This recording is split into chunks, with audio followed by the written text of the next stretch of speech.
λογοτέχνηδα και έχει ασχοληθεί και με το ραδιόφωνο, που ήρθε και αυτή από την Αθήνα για να κάνει την στήριξη στο βιβλίο της Ματίνας.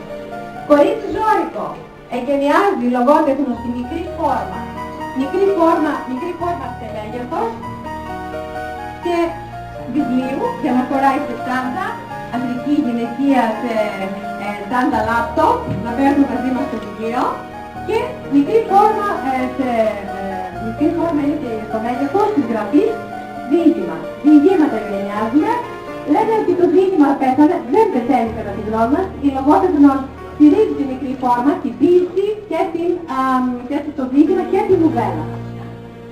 Είναι πρόσωπα, αντιμέτωποι με την αιώνια διαμάχη αυξητικού και υλικού. Αντιμέτωποι με τον άντρα που αντλεί δύναμη από τη γυναίκα, ώστε να υπάρξει ως παρουσία απόλυτη, αποθεώνεται μέσα από την αγάπη και τον έρωτα.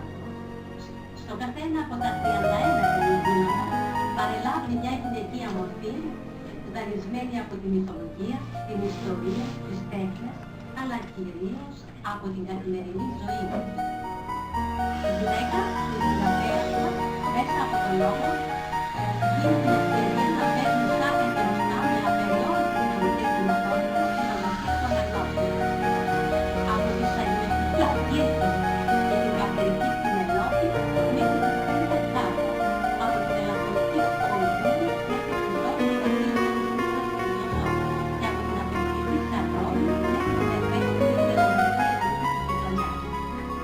Ο αισθηματικός σκοπός της Ματίνας αγγίζει, διεγείρει, πυροδοτεί, που εκεί κυρίως, στην τελευταία τους φράση, επικεντρώνεται η νοηματική ακρίβεια.